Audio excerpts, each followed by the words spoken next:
Well, we're going to start this with an easy question, and I think Alexia's already asked a little bit about it, or given us a bit of information. So I'll hand it to you, Zoe. This one, it's what initially drew you to the apprenticeship scheme? You know, what were the thoughts? Why did you do it? Okay, yeah. So what was touched on earlier, I think one of the key things for me was earning whilst you learn. I think seeing some of my friends who are already going through the student life and starting to see their debt rack up, that was quite a intimidating part of it, I would say. And I think I knew I always wanted to go to uni, but I also wanted to gain that real life experience as well. And I think that's definitely something I've seen also through my friends. Basically, they're going to job interviews and they're saying, oh yeah, I have a degree, but I have zero experience. And then it's kind of pushed along. I don't know, Manny, if you feel the same. Well, I went to college, so they really pushed on and touched on apprenticeships. So I went to a Milton Keynes college, where it's the home of the Formula One, Red Bull. So they had a lot of Red Bull staff come over, talk about apprenticeships, and they tried to use like videos of Max Verstappen and Perez to persuade us. And they was like, whoa, I want to go work for Red Bull, I want to do a apprenticeship for Red Bull. So on that, I think for me, apprenticeships was always the way to go.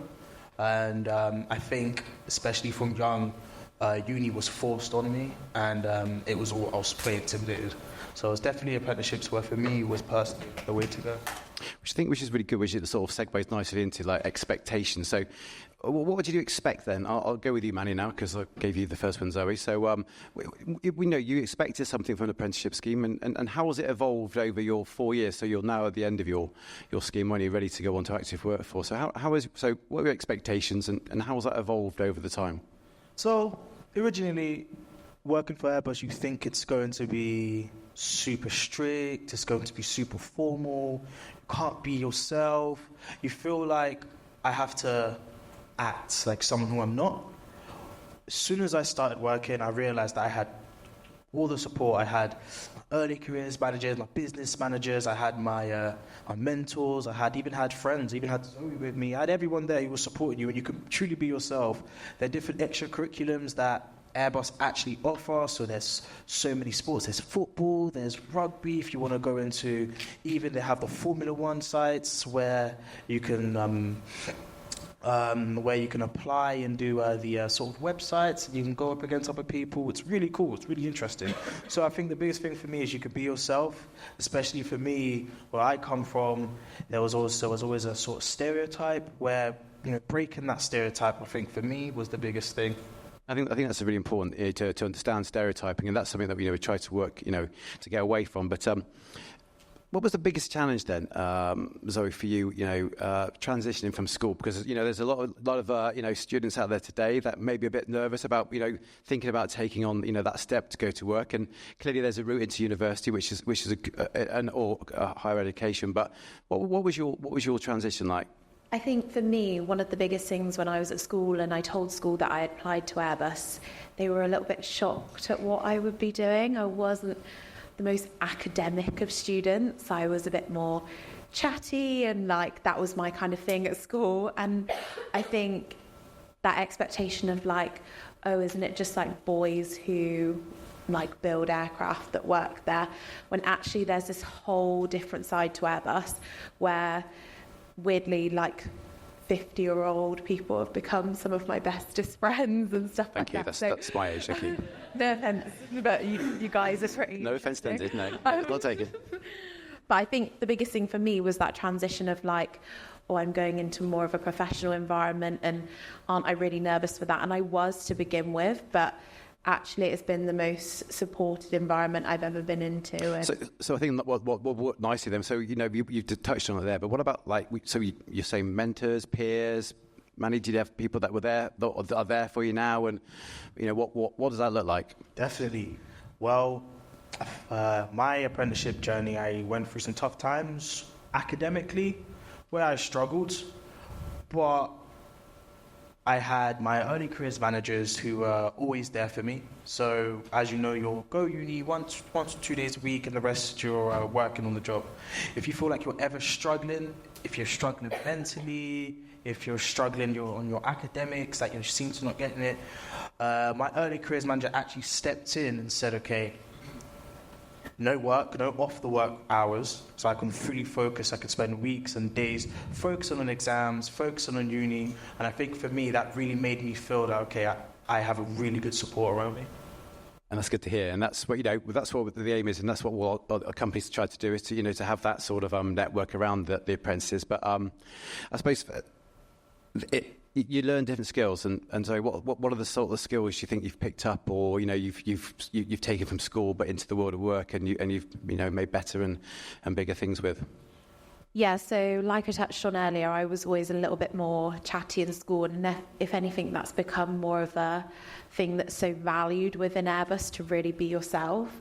And I think as part of my role within the procurement teams, it's pretty much my dream job, because I just get to chat all day. But it's very much like encouraged and to build those relationships. And I really think my communication skills since turning 18 when I joined Airbus to now have really flourished, and I've been really encouraged to become more confident, because you do enter this huge workplace where there's hundreds of people all from different types of backgrounds, and it is really nerve-wracking. But actually, it's been the most supportive environment, and being myself. So what I'm picking up is that you're a good communicator. I would say so, yeah. A lot of practice. I like that. What about yourself, Manny? Any sort of technical ones, or anything from a technical background that you've picked up that you've? I think from a technical background, I would say understanding how to work in a team full of engineers. That was a big thing for me. Because I'm coming onto the scene with no experience, and I'm working with engineers, and I say, Manny, do you know how to do this and do this calculation? I'm like, yeah, I know how to do it, of course. I have no idea how to do it. No idea in the slightest bit. But the skill that taught me was, okay, maybe just be honest, maybe just speak up. They're not going to judge me. It's better I speak up and just be honest instead of lie. And learning how to work in a team, in collaboration, improved my confidence overall. And that's great, because I think we got to we have to be able to fail sometimes, make mistakes. It's an important part of all of our experiences. And I clearly don't make any mistakes now, because I'm 50, aren't I? So I've done all mine. But any projects or anything, Zoe, that you've been on where you have made a bit of a mistake, and if you have, how did you try to resolve it? What sort of things did you try to do? Well, I'm very fortunate to have my HR manager sat with me. Okay, so it's all right, no worries. At the end of the panel, and Simon, I think you can probably emphasise on the point that I did have a little bit of a hiccup second year in uni, and I thought this was all going to end, and this was just going to, it would just go all wrong.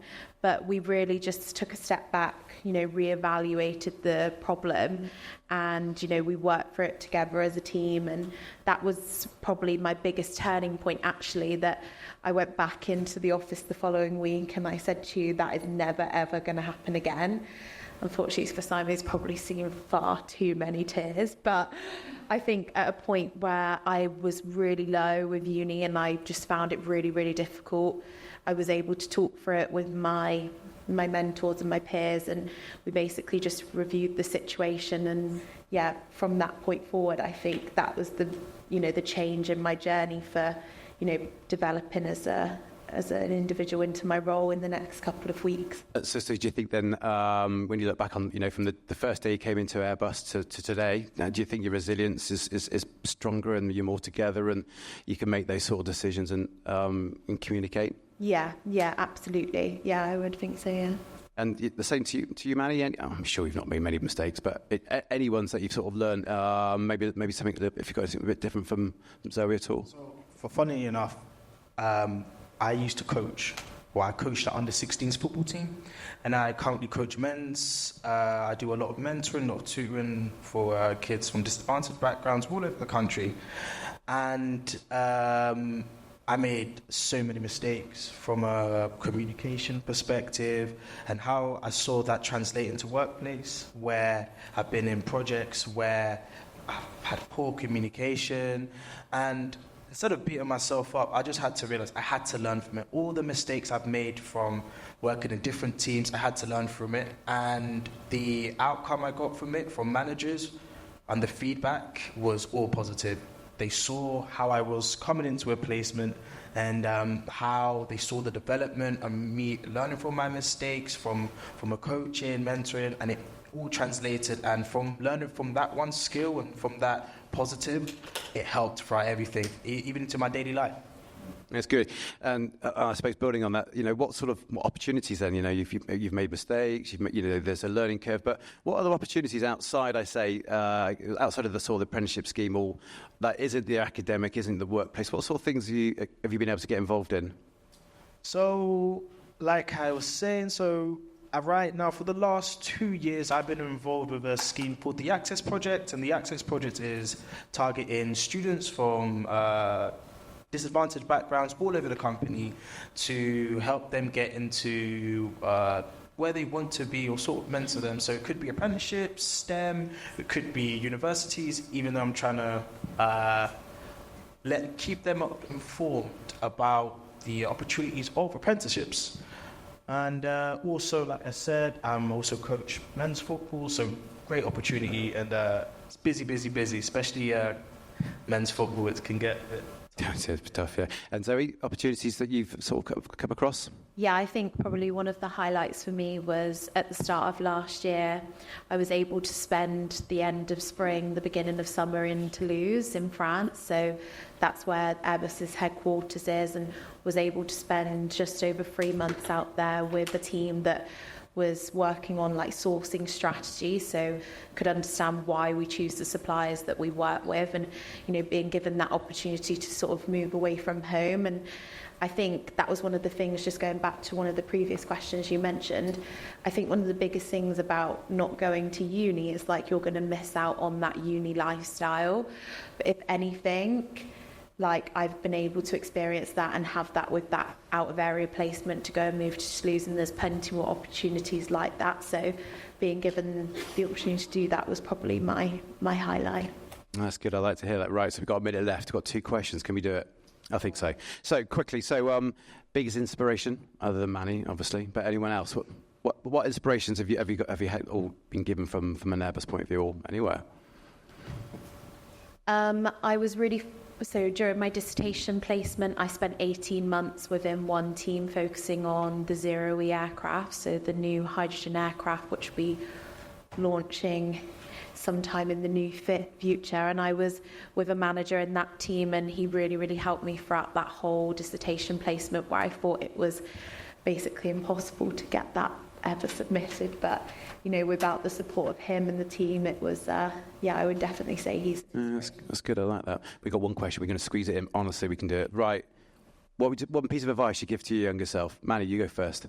Be yourself. Yeah. I think that's the biggest thing for me. Just be yourself. No one's going to judge you. No one's going to have an opinion on you. Be yourself, and they'll love you even more for it. And Zoe, quick, go on. Well, I would probably emphasise that point. And, I don't know. Do you want to answer it as well? Just be yourself. And what's the one we always say? Never be afraid to be afraid. There's something that you could always fear and face. So face it front on and deal with it, and you will get somewhere. Like these guys, amazing 2 people that we got here. So thank you. Thank you very much. Thank you, everyone.